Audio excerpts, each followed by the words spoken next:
Welcome to the series of e-learning modules on primary data. In this module, we are going to cover the importance and methods of primary data. At the end of this session, you will be able to explain the meaning and importance of primary data, explain the methods of collecting primary data, explain the designing of a questionnaire. To start this topic, let us look at an introduction. Statistics is concerned with the scientific method of collecting, organizing, summarizing, presenting, and analyzing the data, as well as drawing a valid conclusion and making reasonable decisions on the basis of such analysis. Statistics is used by government, industry, business, agriculture, mining, transport, education, medicine, and so on for their planning, setting standards, and functional controls. Thus, the problems pertaining to this field needs to be well defined, for which statistics follows a defined step to arrive at decisions. They are formulation of the problem, objective of the study, determining the source of data, designing data collection forms, conducting the field survey, organizing the data, analyzing the data, reaching statistical findings, presentation of findings. Our discussion in this session focuses on the design of collecting the primary data, its methods, and designing questionnaire to collect data from the respondents. Data collection is a very important step in any statistical investigation, as data collected, if inaccurate or inadequate or defective in some aspect, will undoubtedly be misleading. Therefore, it is important to plan proper collection of the required data. The word data has been derived from the Latin word datum. This means something given. It means a piece of information which can be quantitative or qualitative. It is a plural word and means facts and statistics collected for analysis. Data are of two types. On the basis of collection of information, we classify it as primary data and secondary data. If we are looking at classifying data on the basis of representation, then we classify it as quantitative data and qualitative data. Primary data are the data collected first-hand by the researcher specifically for a purpose to facilitate the study. On the other hand, secondary data are the data in the hands of an individual gathered for some other purpose but utilized for this specific problem. Qualitative data are the data expressed in the non-numerical form. Example, poor, satisfaction, and so on. Quantitative data are the data expressed in numerical form. Example, height, weight, income, and so on. Data that has been collected from first-hand experience is known as primary data. Primary data has not been published yet and is more reliable, authentic, and objective. Primary data has not been changed or altered by human beings. Therefore, its validity is greater than secondary data. In statistical surveys, it is necessary to get information from primary sources and work on primary data.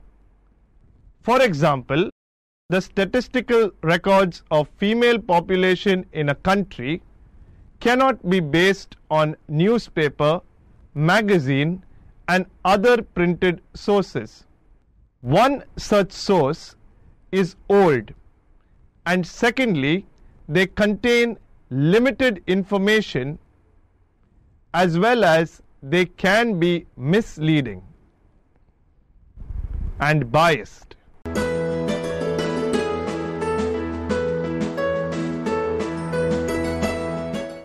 Importance of primary data are validity, authenticity, and reliability.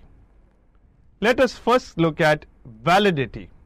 Validity is the quality of a research that makes it trustworthy, scientific, logical, and acceptable.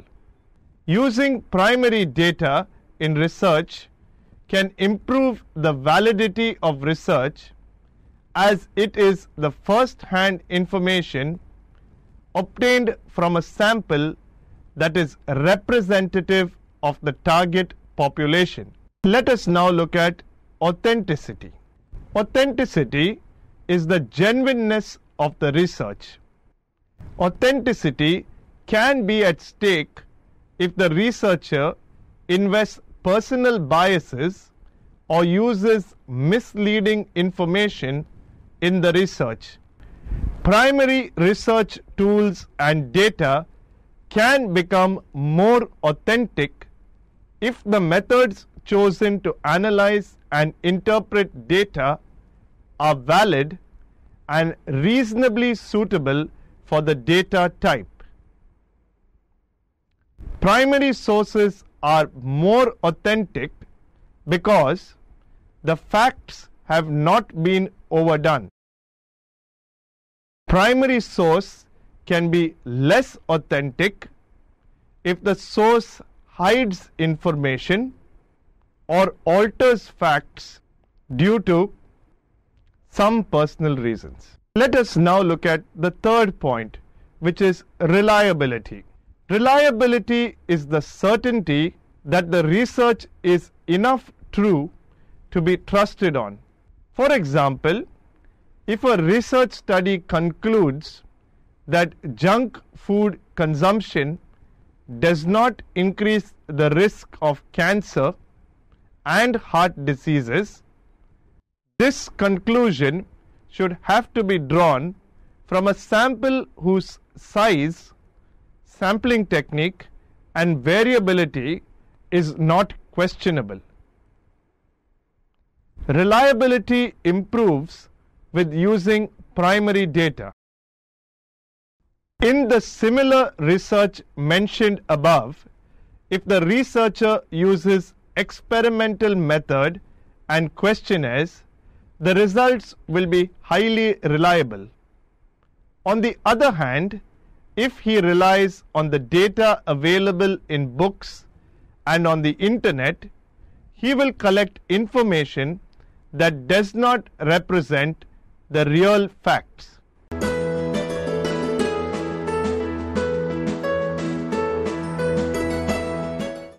Sources of primary data. Collection of primary data is done during the course of experimentation or surveys. Experiments. Experiments require an artificial or natural setting in which to perform logical study to collect data. Experiments are more suitable for medicine, psychological studies, nutrition, and for other scientific studies. In experiments, the experimenter has to keep control over the influence of any extraneous variable on the result. Surveys. Survey refers to the method of securing information concerning a phenomenon under study. It is most commonly used method in social sciences, management, marketing, and psychology to some extent. The sources for collecting primary data, which could be valid, reliable, and authentic, are limited. The most commonly used methods are observation, interview, questionnaire, schedules, and others like warranty card, distributor audits, pantry audits, consumer panel, mechanical devices, projective techniques, depth interview, and content analysis. Observation. Observation method of collecting data is a scientific tool where the investigator sought information through direct observation of the respondent. For example, the investigator may observe the brand of oil a respondent buys and record it as information. The observation on the basis of purpose is classified as structured observation and unstructured observation. Structured observation are observations where the observation is having a specific unit, style, standardized condition, and the selection of the pertinent data to be observed. On the other hand, when we look at unstructured observations, these are observations which take place without a specific unit, style, standardized condition, and selection of the pertinent data to be observed, which is not done in advance. Observations can also be classified on the basis of participation of the observer. Participant observation and non-participant observation. Participant observations are observations where the observer observes by making himself more or less a member of the group he is observing. This is done so that he can experience what the members of the group experience. When we look at non-participant observation, this is an observation where the observer observes as a detached emissary without the attempt to experience through what the members of the group experience. Observations can also be classified on the basis of the environment. We can have controlled observations and uncontrolled observations. A controlled observation is an observation recorded in a pre-arranged, planned environment involving experimental procedures. On the other hand, an uncontrolled observation generally are observations recorded in a natural setting. Let us now discuss the merits and demerits of observations. The merits are: subjective bias is eliminated. Information is related to current happenings. Another merit is that it is independent of the respondent's willingness to participate or not. The demerits of observation are: it is an expensive method. Information provided is limited. Another demerit is that unforeseen factors can interfere with the observation. The observer may lose the objectivity of observation. Let us now look at another method of gathering primary data, which is the interview. Interview is a face-to-face conversation with the respondent. In interview, the main problem arises when the respondent deliberately hides information. Otherwise, it is an in-depth source of information. It is a method of collecting primary data through oral and verbal stimuli, presentation, and reply in terms of oral verbal responses. Interview can be carried out instantly or through predetermined questions. If there are structured predetermined questions, we call it a structured interview. And if there is flexibility in asking the questions, we can then call it as unstructured interview. This method can be used through personal interview, telephonic interview, focused interview, clinical interview, and non-directive interview. Personal interview is a face-to-face contact with the person from whom the information needed is to be gathered. Collecting information by contacting the respondents on telephone itself is called telephonic interview. It is used widely in industrial surveys. Interview can also be focused interview when attention is given on the experience of the respondent.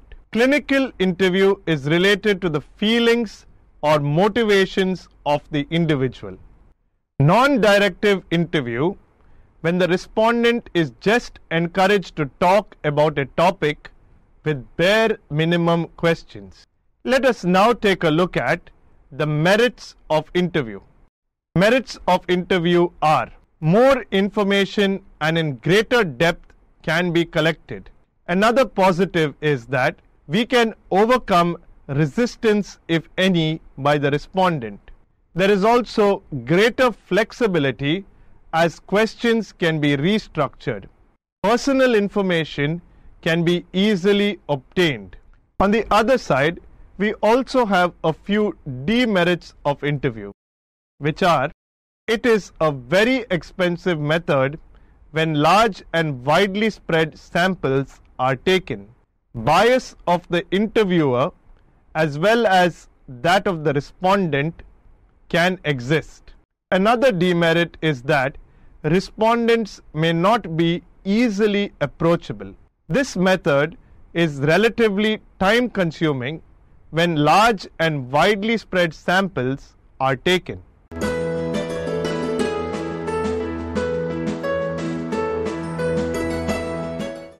Now let us look at another method of gathering primary data, which is the questionnaire. A questionnaire is the most commonly used method in survey.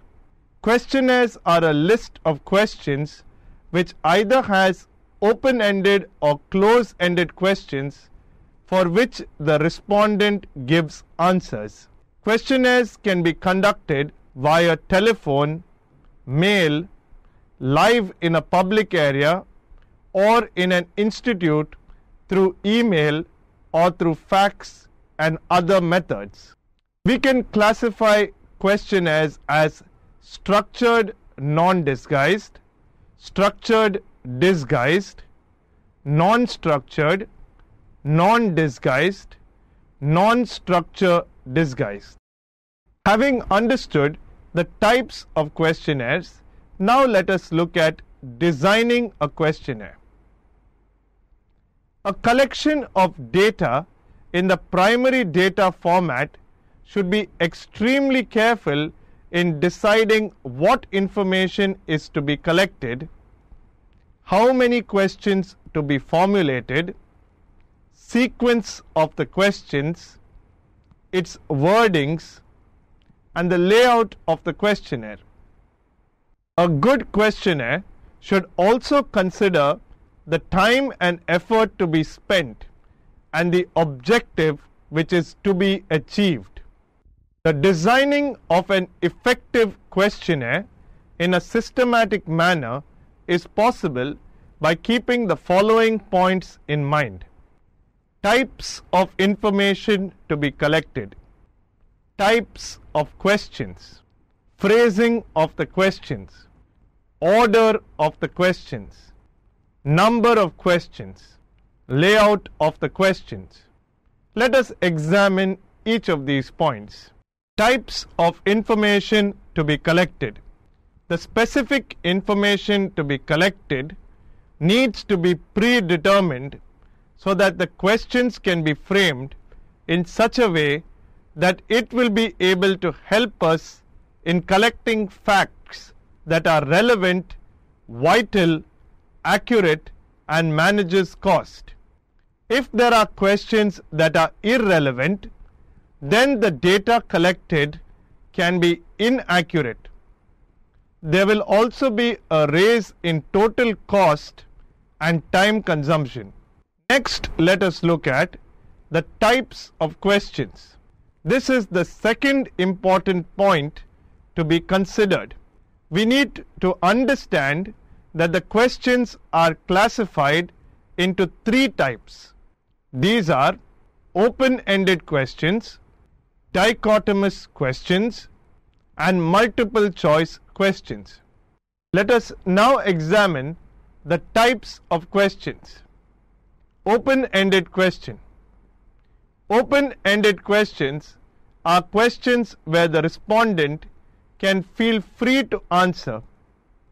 This type of question is suitable when the investigator needs to understand the topmost priority in the minds of the respondent. Also, the answer can be of any length and contain a detailed answer. However, there are certain limitations while using open-ended questions. It is difficult to note down all the points. If there are more than 2 interviewers, then there is a likely chance of an element of bias, as each interviewer would record the information based on their understanding. For example, in case you would like to give any additional information about the product, please do so in the space given below. Another type of question is a dichotomous question. A dichotomous question is a question which has only 2 answers in the form of yes or no, true or false, use or don't use, etc. These types of questions are most convenient to indicate their choice: least bothersome, minimum time, easy to edit, tabulate, and interpret. The limitations of these type of questions are: it would not be able to get information that is needed to be probed, like attitudes, actions, or feelings, fixed alternative answers, or forcing a statement of opinion. For example, do you currently use this product? Yes or no. The third type of questions are multiple choice questions. Multiple choice questions are questions having more than 2 choices. In this type of question, all possible choices can be exhausted and the respondent can choose the appropriate answer. The advantage is that such questions can give a list of alternatives, helping in getting a clarity of the question. easy handling and inexpensive as a method. The limitations of using these questions are: more time is required for editing, tabulation, and interpretation. For example, if you have already used the product, how would you rate it? Extremely good, good, satisfactory, or bad? Let us look at the next aspect of questionnaires, of phrasing of the question. Here we focus on preparing a questionnaire. Attention must be paid to the wordings of the questions, as reliable and meaningful information depends on it to a large extent. The word used in the questionnaire should be simple and familiar to all respondents. While preparing the questionnaire, care should be taken to avoid words that are ambiguous, danger words, words with emotional connotations, use of phrases that reflect the prestige of the respondent, and question words that bias the answer. In fact, usage of questioning words and formulation is an art that is learnt out of practice. The next aspect is the order of the questions. In order to make the questionnaire effective and to ensure quality to the information collected, care should be taken to sequence the questions such that it reduces the chances of questions being misunderstood. Relation of one question to the other should be apparent. Easy answering questions should come in the beginning, as it will influence the attitude of the respondent. Questions should be framed in such a way that it arouses human interest, that it helps in understanding, that the later question is a function of the previous question also. The next aspect that we will look at is the number of questions to be asked.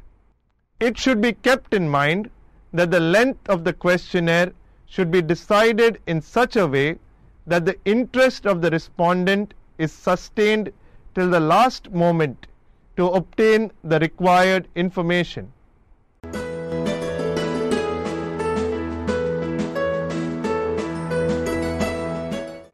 The layout of the questionnaire.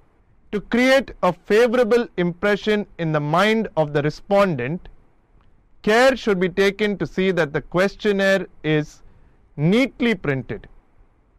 An individual page does not have too many questions. Proper spacing between questions. Bold and underline the important wordings. If a lengthy questionnaire is used, then reduce the size by providing 2 columns in a page. Use finer type and easy looks. It is better to print the questionnaire in a superior quality paper so that writing by pen or pencil is smooth. The essentials of a good questionnaire. We can summarize the following points for preparing an effective questionnaire. Size of the questionnaire should be short and simple. Logical sequence, moving from easy to more difficult. Questions could be open-ended, dichotomous, or multiple choice. Space for indicating uncertainties like do not know or no preference. Brief instructions with regard to filling up the questionnaire. Attractive looking questionnaire in a quality paper to attract the attention of the respondents.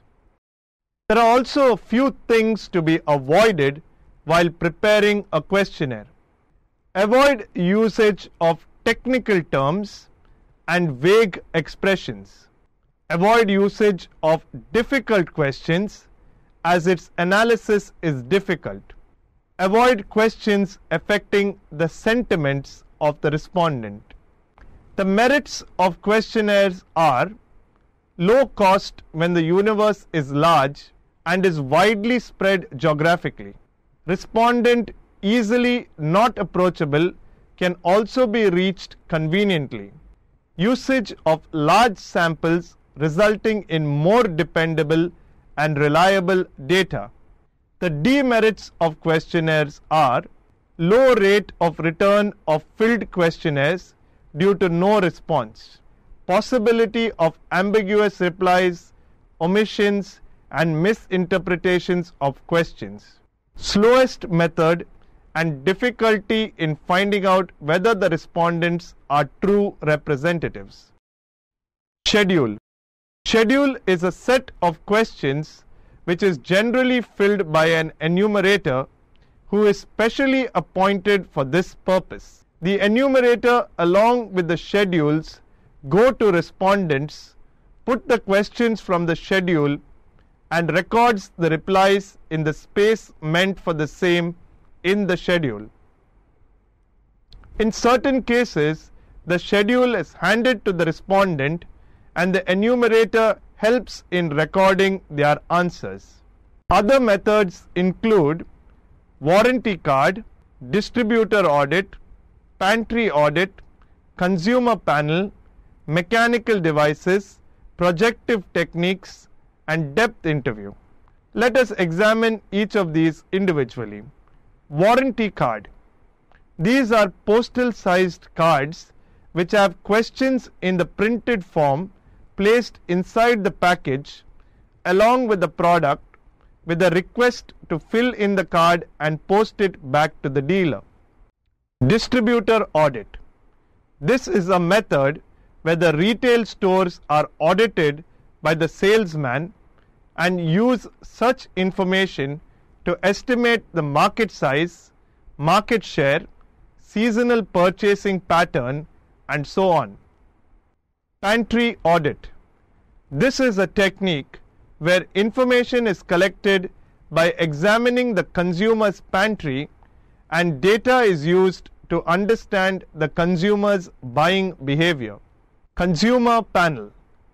This is a sample of consumers who are interviewed repeatedly over a period of time and information is collected.